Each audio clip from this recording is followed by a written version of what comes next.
Hey guys, Scripted Beer with another video, and this one's really weird. And it's weird because on one hand, it's being presented that Disney somehow has been restrictive of the canon, and like changes they want to make, but then at the same time, we all know that can't possibly be true. Like this is just, anyways, this article is so funny and weird. And so I wanted to read to you guys. Some of the stuff in here is just so bizarre. So Marvel Star Wars comics are considered canon, and that might actually be what's holding them back. According to author Jason Aaron, there are a wide range of restrictions placed on Star Wars comics so that they don't conflict with the film, which can be summed up in two unexpected words: no fishing. And this is where it gets funny. Like this is the stuff that the story group's been worrying about instead of the really big stuff that matters. Speaking at Fan Expo Canada, Aaron shared a behind-the-scenes anecdote about his time writing Marvel Star Wars, revealing that he was once told Luke Skywalker can't go fishing. Okay, so right away that's super weird, because he does fish in The Last Jedi. And actually, that's one of the things I didn't mind. I didn't mind that sequence of him doing that stuff. He's doing what he's doing, he's getting his food. I didn't have a problem with it. But he does fish, so what do you mean he can't go fishing? The acclaimed writer used this seemingly silly mandate to emphasize the at times frustrating experience of writing Star Wars stories when they are forced into a subservient role compared to the movies. Well, I always thought they just had to work with the movies. I didn't think they had to be subservient to the movies, but they definitely had to fit with the movie story-wise. You couldn't have, huge contradictions and things of that nature.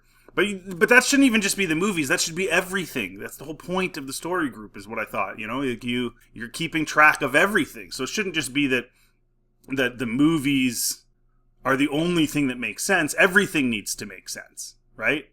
I know obviously the movies are what the majority of fans are going to see. So maybe they take a bit of a precedent.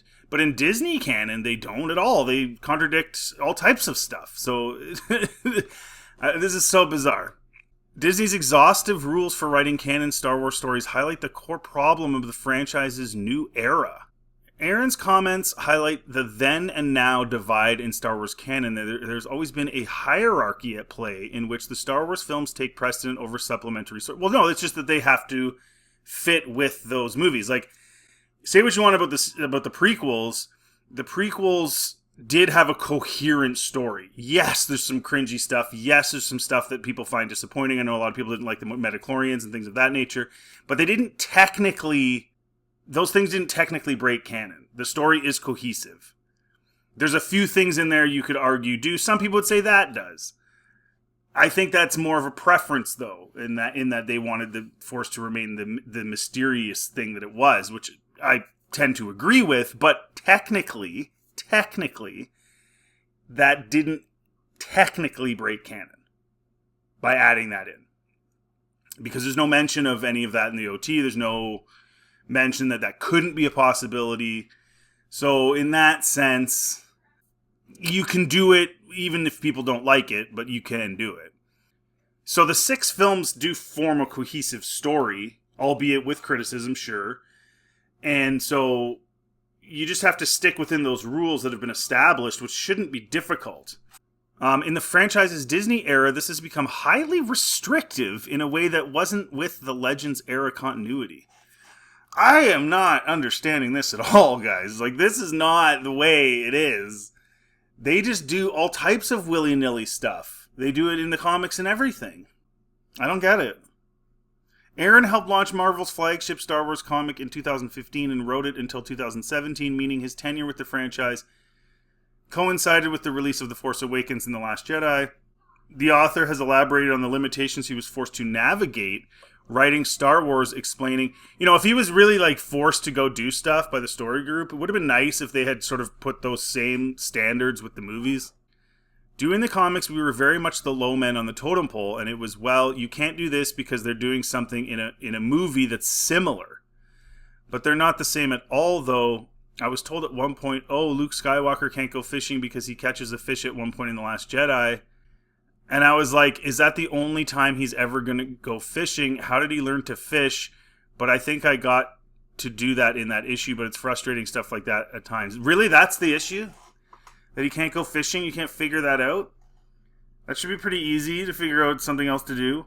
The other thing that's silly about this, though, is like, if that's what they're focusing on, doesn't it kind of resonate as to why there were so many stupid issues in the sequels and lore-breaking stuff in the sequels when that's your focus, is worrying about whether or not you allow a writer to have Luke Skywalker fishing? Like, who cares? That has no bearing on anything. Does anyone care?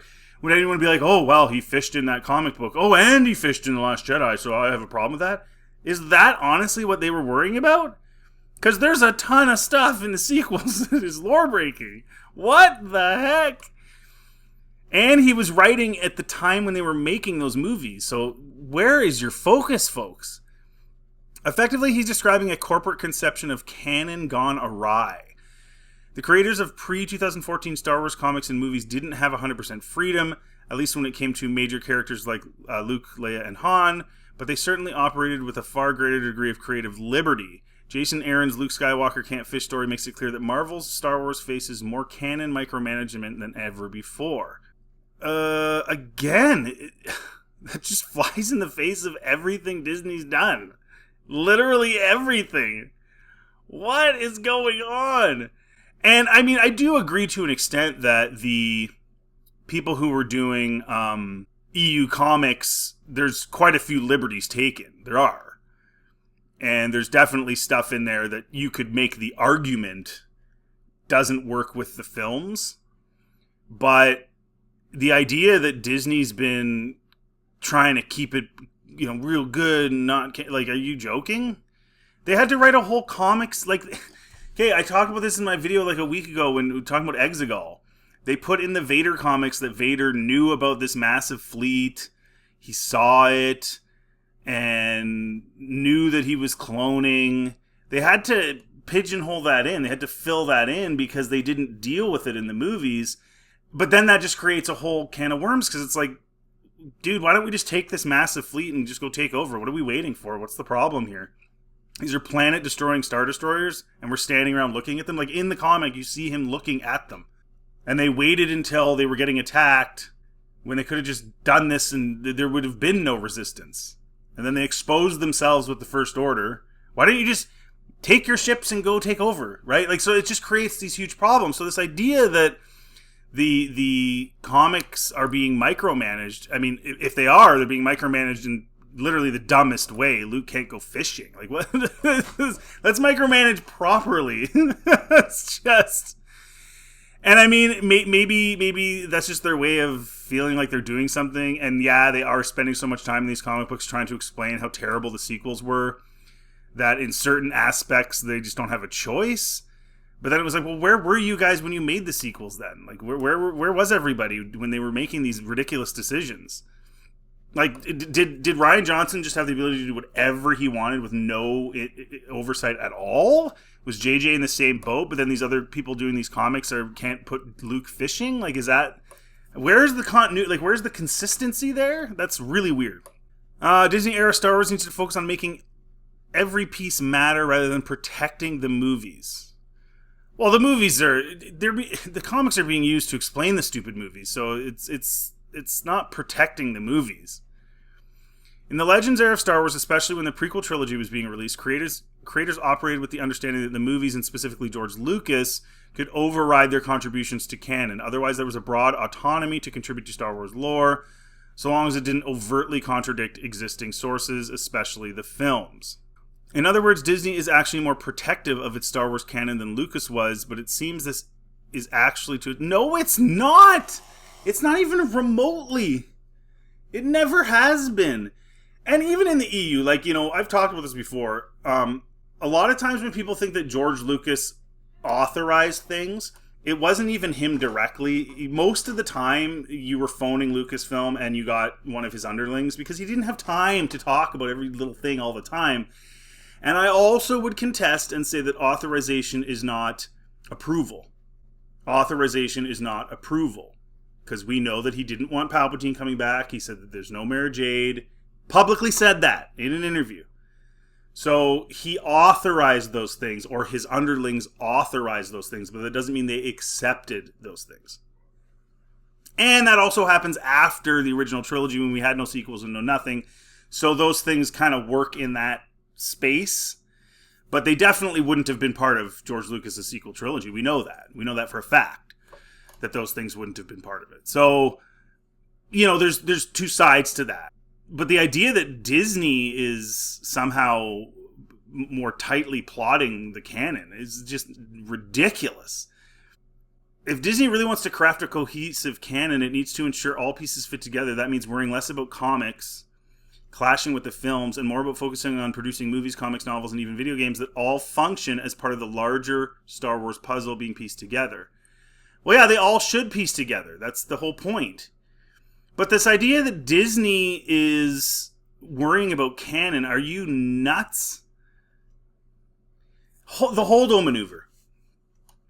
So the Holdo maneuver means that shields on huge capital ships can't do anything against a smaller ship ramming them. And that means it's like, why did nobody ever do this? Why did anyone ever have any difficulty taking out a capital ship? Like people have said, fly a droid man ship out into space with one droid in it and blow it through the capital ship because its shields can't stop it anyway. It's very strange. And the other thing that's strange about the Holdo maneuver is it doesn't even just destroy the ship it was hitting, the main ship. It destroyed all the other Star Destroyers around it, which was extraordinarily strange and was really just a visual, right? They broke canon to make a visual, which they did a bunch of times in the sequels. Light speed skipping. Like, that's ridiculous. Not being able to track ships through hyperspace was always a thing in Star Wars. Like, in tons of different mediums. Not even just the movies or anything else. That was the whole point of hyperspace. You had to... That's what created tension. Han and Chewie have to get the Falcon hyperdrive working so they can get out of there before they get killed. And they just barely made it and got out of there. Like, this is all basic stuff. And all of these rules that are in the Star Wars universe are there to create the ability to create the tension. That's the whole point. If they can just follow you through hyperspace, then that whole thing just goes away. And you lose that ability. The rule is there not to restrict the author. The rule is there for the author to use it to create tension. Which it does, because he's freaking out. He's trying to fix the hyperdrive, and they're being attacked. They're getting closer. Oh, yeah? Watch this. Watch what? And they're going around, and then, oh, thank God, we finally did it. Like that. Like, people have this weird view of lore and rules and canon, and they're not meant to restrict so much as to create an ability for you to use them to create fun, adventure, and tension, and challenges. That's the whole point. If all you have to do is just light speed skip all over the place, like, it's into atmospheres, like, you couldn't do that. Like, that was established right away, that you could end up, if you end up in an atmosphere, you're in big trouble, and then they just did it anyway. Yeah, like, you could plant a physical tracking device on a ship. Sure. Yep, that's an option. And you could kind of try and follow them based on the direction that they went. But you don't know if they stopped and turned and then went another direction or anything else. So again, that's the whole point. Lightspeed skipping is just like, it just makes it like, oh, you just push a button and then you move through space to the next thing and the next thing and the next location, and then hope people don't recognize that. Like, you remember when Han had to, like, calculate, or the navigomputer had to make a precise calculation because it's not like Dustin Crops, boy. Traveling through hyperspace ain't like Dustin Crops, boy. Without precise calculations, we'd fly right through a star or bounce too close to a supernova and then it'd end your trip real quick. Right? So, lightspeed skipping is just antithetical to the entire thing. It's so stupid. Oh, just move my thing this way and there I am, everything's good. You know, one of the big ones is, of course, Rey. She knows telekinesis. She knows force pull. She knows Jedi mind trick, which was always something that, you know, an established Jedi had to learn over a long period of time. She knew how to do really good lightsaber combat. It doesn't make any sense. And throughout the entire trilogy, she never even gets trained. Luke doesn't really train her, really. And ultimately, she kind of gets him back into the fold.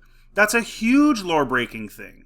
So this idea that Disney is micromanaging, I mean, maybe possibly now they're trying to, but even now and this guy was working on comics during all of this nonsense. So they were okay with Rey completely breaking the lore and knowing how to do everything with no training, but they didn't want the guy to put a scene of Luke fishing. Dude, if that's true, that just establishes how ridiculous Disney Star Wars is and the story group is. Think of how absolutely insanely dumb that is. That's your priority over totally, completely shattering the lore with all these things in The Last Jedi. Leia floating through space. She's never used the Force like that. She's sensitive to Luke and she has connections with people, but she's never done anything like that. And then all of a sudden she's surviving the vacuum of space. Oh, well, if Jedi can just survive the vacuum of space, is she even a Jedi? I don't know. If they can just survive the vacuum of space, then now, again, another rule that you could use that can create stories where you're just barely making it, or somebody dies because they get, sucked out into space. Now you can't use that in your story because, like, oh, well, Jedi could just survive. If Leia can, then they all can because they're way more powerful than she is. It's absolutely ridiculous. The Force Ghost thing, right? They couldn't interact physically with the world. They could show up, give you advice, talk to you. I know Obi-Wan sat on a log. Let's just relax. That doesn't mean you can rain lightning down like Yoda did, and that creates so many problems because now it's like, why didn't Yoda just rain lightning down on the Emperor? Why didn't he show up at other times? Luke is catching the lightsaber when she throws it. Well, where were you then, bro? Why didn't you join in when she was fighting Palpatine and swing a lightsaber at him? Do you see what I'm saying? It doesn't make any sense that, oh, I couldn't do a fishing thing. It's so ridiculous. And Obi-Wan even says to Luke, he says, I can't help you. You're going to have to face Vader. I can't help you. In other words, I'm unable to. I can give you advice, I can talk to you, but I'm not able to help you. And the other thing that's so incredible too, this is one last thing, and then I'm done my rant, but you have the destruction of the Jedi Temple, and they lose all this Jedi knowledge, and yet it's just super easy Rey didn't have to do anything. None of that knowledge even really mattered. Doesn't matter, just whatever. And then you don't need all of that. She learned how to heal from a book, from a Jedi text. See, I always thought like the Jedi texts were kind of a cool idea in the sense that like they gave you the overall outline of what can be done, but you still need a master to help teach you how to understand what you're reading and apply it. If all you have to do is just read it and apply it, why did they even have the Padawan Jedi system? If anybody can just do that. They could have just said, hey, read these books, you're good. And we're going to spend our time dealing with real issues out in the galaxy because we don't have time to sit around and have Padawans and drag these kids all over the place with us. We'll just, here's the book, you're good. So there's so much. Maz Kanata having the lightsaber, Luke's lightsaber, it's just awful. Anyways, so this whole thing is hilarious. That was the point of making this video. You can't have Luke fishing, but we're going to allow all this other nonsense. And there's more than that. I could go on for an hour. We're not going to allow a fishing scene, which I guess they eventually reluctantly allowed the guy to do. But we're going to do all this other stuff that doesn't just break lore. It murders it and destroys it and leaves it for dead. And then they come back with a stick and beat it a few more times over the next few weeks. Anyways, guys, let me know in the comment section what you think. If you like this content, please like, subscribe. It always helps the channel. Feel free to check out anything else on my channel. Have yourselves a really good day.